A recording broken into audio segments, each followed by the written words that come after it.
Today, I'm taking a look at the all-new DC Multiverse Rebirth style Tim Drake Robin, and don't worry, I'm also going to check out some head swaps.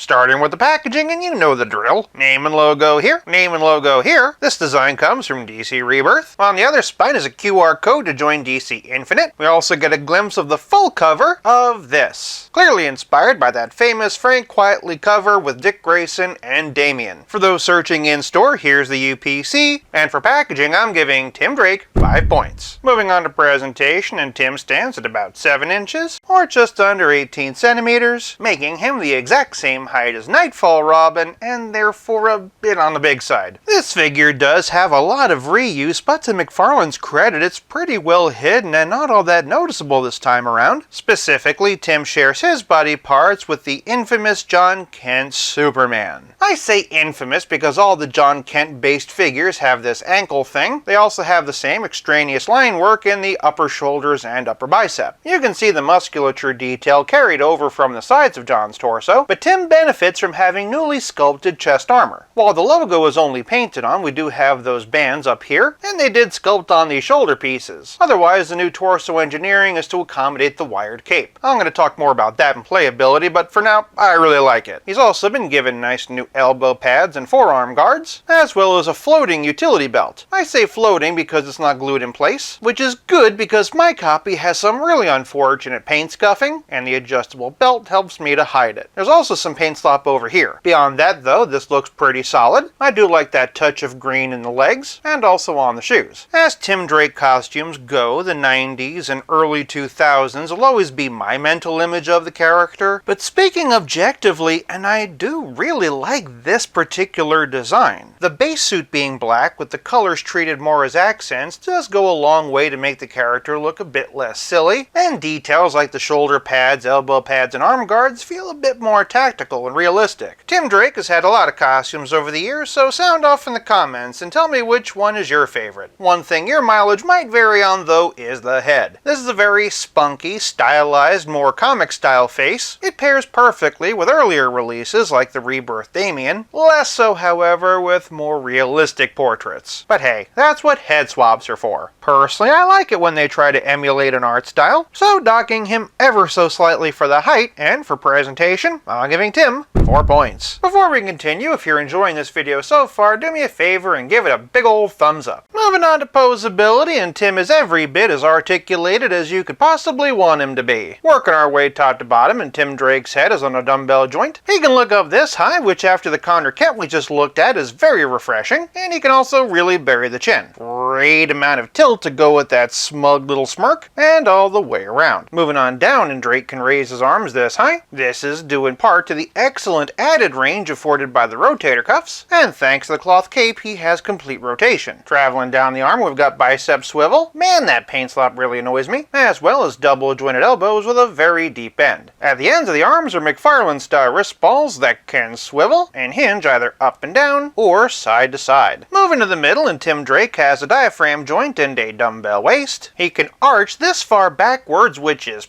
perfect. Do mind you get a little bit of a gap, but thanks to that gap he can hunch forward this far, which while not spectacular, is better than usual. He also gets a great amount of tilt and twist at both the diaphragm and waist. Below the utility belt, and Robin has the typical McFarlane hips. He can kick about 90 degrees and get a perfect split. And while a thigh cut would be superior, he does get a very impressive amount of twist in the hip, as well as double jointed knees, toe articulation, and McFarlane ankles that can swivel, hinge, and like the role of Robin from Dick Grayson to Jason Todd to Tim Drake, pivot. For Poseability, I'm giving Robin 5 points. Moving on to playability, and I'm pretty surprised by what was actually included with this Robin. That said, I am also a little bit surprised by what wasn't. First things first, and of course we have our trading card and figure stand. And if you want to learn more about the best Robin, pause here. Otherwise, and Tim comes with 8 additional hands. So in addition to the fists we've been looking at, Tim also has a pair of relaxed hands, a pair of I'm coming to get you hands, a pointing hand, a hitchhiking thumb, and a pair of accessory holding hands despite coming with no accessories to hold. Specifically, his iconic bow staff. This one's a bit warped. If you have another Tim Drake figure, you could always steal his, though I guess it's a shame they didn't give him one of his own, but I'm guessing that was partly done in service to this wonderful wired cape. It's black on the outside and yellow on the inside, and because of how short it is, it actually stands up in ways that other ones don't. There is a lot of personality to this one. As a collector, wired capes have become one of my favorite things, and I'm really excited to see McFarlane going all in on them, especially at this price point. For the only other modern-ish Tim Drake Robin in my collection, and here we have the DC Comics Multiverse by Mattel. But for the rest of the Bat family, and here we have the Better Than Batman and Titans versions of Nightwing. The Titans version was also built off the John Kent body, so it's a little bit too small for this Tim. Next up is Art of the Crime and 3 Jokers versions of Batgirl, New 52 and 3 Jokers versions of Red Hood, and Damian. This is the Rebirth version, and I unfortunately no longer have Infinite Frontier, but having reviewed them, they are the same size. For just a few Teen Titans though, and here we have Raven, Starfire, whose shortness is definitely felt here, Arsenal, and the collector edition Connor Kent we just looked at. For just a few more modern takes on villains, and here we have the Joker and Punchline, and Deathstroke, but for the most important comparison, here he is with Batman. For a couple of black and gray options, we have 3 Jokers and Rebirth, Rebirth being way too small. Next, and here we have blue and gray and black and gray versions of Hush. These scale pretty well, as well as blue and gray and black and gray versions of Nightfall, which sadly do not scale well at all. For a couple of video game options though, and here we have Arkham Knight and Arkham City, and just because it feels appropriate to this version of Tim, we have Dark Detective and Tim Fox. Lastly, for the closest thing we have to a Rebirth style Batman that can scale with this Tim, and here we have the battle damage version. For a relative scale comparison, here's Tim with Pizza Spidey and the Spectacular Spider-Man, and as always, here he is with Stealth Iron Man. Looking at the side-by-sides, and that height issue really comes into focus, but as long as you're strategic with which figures you pair him with and how you pose him, you can make it work. Until that new Damian comes along, I think this is gonna be my Bat family. Of course, I know what you want to see, head swaps. First up, and here we have the Gotham Knights video game version. If you're looking for a more realistic option, this is honestly a great way to go. The head scales well and the skin tones are a pretty close match. Other way around, and I don't think this works quite as well. The colors are good, but the face is just too stylized in contrast to the highly textured body. Next up is Red Robin. Admittedly, this head is a bit small for this body. Additionally, the skin tones don't match, but if you want a less stylized head, this is a pretty decent option. Conversely, this head's a bit big for this body, but if you like what you see, you would still have to paint the mask. Here we have the Amazon exclusive version. Hands down, this is my favorite combination so far. The size is good and the skin tones are a match, and this one would just be a better complement to most Batmans. Other way around, and if you'd like a more stylized head for this body, I think it's a good fit. Once again though, you would need to paint the mask. Finally, and here we have Nightfall. The basic facial structure is the same as the Amazon one, so it's still a good fit. This one just has the gritting teeth. Additionally, the mask is a bit bright, so you might want to touch it up. On the flip side, and I think you get the idea by now, and once again, you'll want to repaint that mask. A bow staff would have really completed the look, but I'm grateful for all the hands we got, and I love the wired cape. Even so, the height does create some scaling issues, so for playability, I'm giving Tim 4 points. This leaves us with nothing left to discuss but the price. $22.99 for a bunch of new sculpting, 8 extra hands, and a wired cape? This isn't just a great Robin figure, it's also a great value. For price, I'm giving Tim Drake 5 points, averaging out to a grand total of 4.6 out of 5.